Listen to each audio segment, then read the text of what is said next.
Hello all. Having problem in understanding geography? Let me help you out.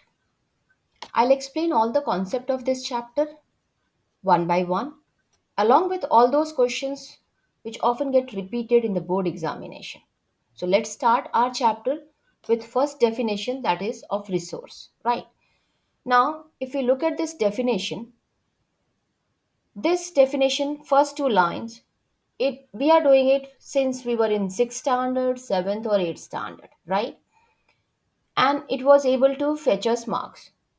But now, as we are in 10th standard, we need to add three more words to it, that is technologically accessible, economically feasible, and culturally acceptable. Now, let's go through the definition once.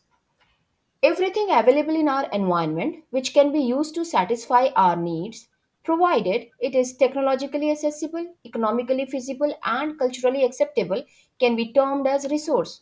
So anything in our surrounding which is capable of fulfilling our requirement, that is resource. But how to extract this resource? Is it possible without technology? No. For example,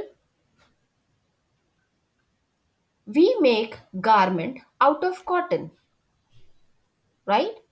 So do we have technology to convert this cotton into a textile and then into a garment? If yes, then it is a resource to us. If I'll say that Mars is rich in iron ore and I want to extract iron ore from there, is it possible for me? No, because we don't have any technology to extract that mineral from there. Similarly, if I have something in nature which I want to make use of, like in recent past we have started using too much of fossil fuel, which in turn adding too much of carbon dioxide into the atmosphere. Now I want to extract out this excess carbon dioxide from the atmosphere and I want to convert it into electricity. Do I have that technology? I don't. So with the present technology, I cannot extract extra carbon dioxide added to atmosphere. Neither I can convert it into electricity. So that is beyond present technological knowledge. And that is what we call that is not a resource. But if Bombay High has a crude and with the present technology we are able to extract that crude from there, right? We are able to take out the oil from there. So that is resource. So it's very simple. Anything which we can extract with our present technology is a resource. Now we have second term, economically feasible. I would like to visit outer space with the rocket made by Elon Musk. Is it possible for me? Big no, because I cannot afford it. Is it possible for Elon Musk to do so? Yes, he owns it. He can do so. Same way, if we visit any mall, any shopping complex, and there is one product, right, which I want to buy and which you also want to buy, but I don't have that much money with me or my salary doesn't support it. Whereas you have that much money with you and your pocket is allowing to do so. So ultimately, that will become a resource for you, but not for me. Now, the third word is culturally acceptable. So anything, any resource which your culture allows to make use is culturally acceptable thing, and you can make use of it as a resource. But if your culture doesn't allow, let me let me explain this again with the help of another example. A person from a West Bengal enjoys fish curry and rice, sorry, right? And whereas a one person from a Uttar Pradesh who is Brahmin, His culture doesn't allow it, right? So it's not a resource from him. But the same fish curry is resource for a person in a West Bengal. Take another example. Pork, that is meat of a pig, is not acceptable by Islam, right? They just do not allow it. It's a totally prohibited for Islam, the follower of Islam, right? Whereas cow is very auspicious for a Hindu. So beef is totally or big no to the people who follow Hinduism. It cannot be a resource to a Hindus, and pork cannot be a resource to a Muslim community. So culturally, pork is not allowed in Islam and beef is not allowed in Hindus, right? Whereas you have another religion, that is Christians. Nothing is prohibited in their religion. So they enjoy beef also and pork also. So ultimately, this is a resource to Christian, but something is not for our Islamic followers and something is not for Hindus follower, right? So that culturally, any resource which is culturally allowed and people make use of it, that is only a resource. Otherwise, it's not. Now look at this diagram which shows interdependent relationship between nature, technology and institution, right? Now we'll see this, the explanation here. The process of transformation of things available in our environment involves an interactive relationship between nature, technology, and institution, right? So look at in the center, we have a human being in this diagram. At the top, we have nature, left hand side, we have technology, and right hand side, we have institution, right? Now, how does it work? See, human being interact with the nature. How do we interact with the nature? We make use of natural things, we add technology to it, and we convert it into a finished good. And how do we do that? While creating an institution. For example, I have taken a cotton from a nature, physical environment. I use technology and my skill to convert it into a textile where I have created all this in an institution. I cannot do all these things under banyan tree. Correct? I need a institution to do that. Your first institution was your family, where you have been helped to crawl, to stand, to sit, and to walk and run. First basic social behavior was taken care into your family. Then you were being sent to school, that is another institution. Your parents visit their offices, that is another institution. Churches, temple, these gurudwaras, these are another institution where everything is done in a systematic way and in a organized way, right? These all institution is important for the economic development of individual or a society. Now look at this third one, next paragraph, next line.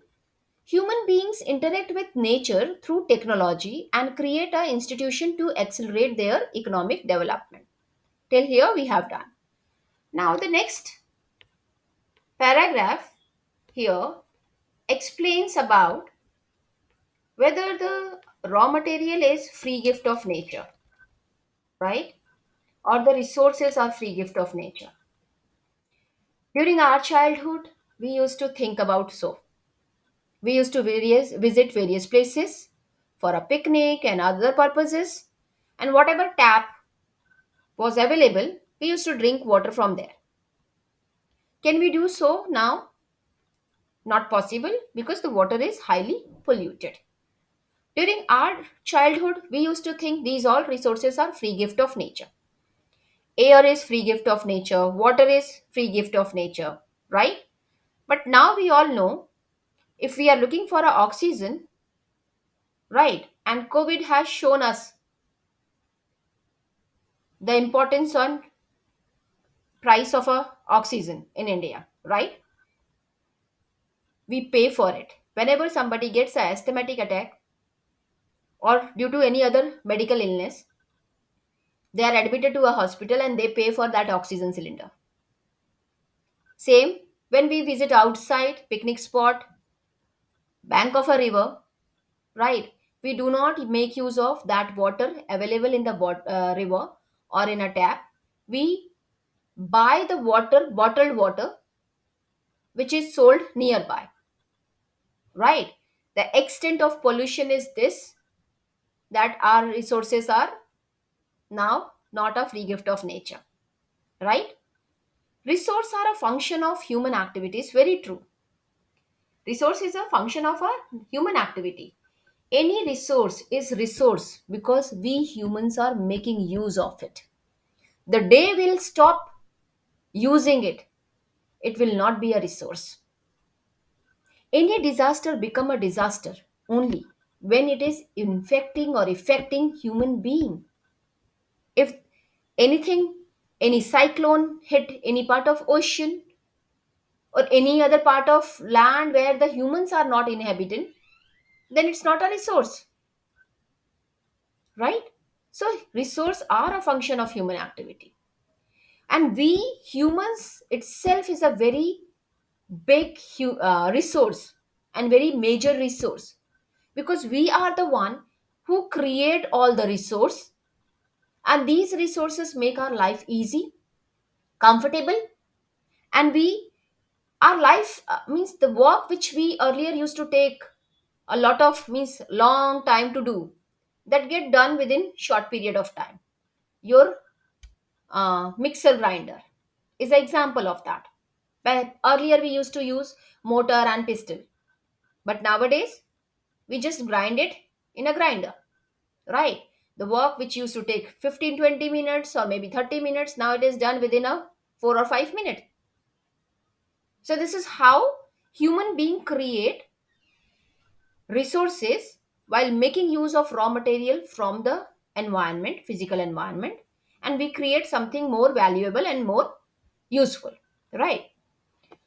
Now we'll see, next topic is classification of resources. So you can see here classification of resources. I'm going to just discuss a little bit here, and later part the further explanation of this classification will be done in your next my next video, which I'll be uploading soon.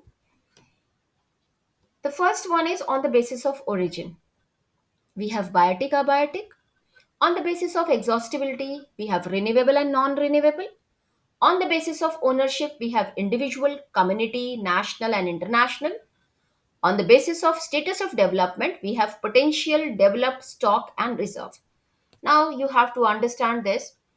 If this question comes in exams, it will not come like classify biotic, abiotic, classify renewable and non-renewable, classify individual, community, national and international, classify potential, developed, stocks and reserves. No, it won't come in that way.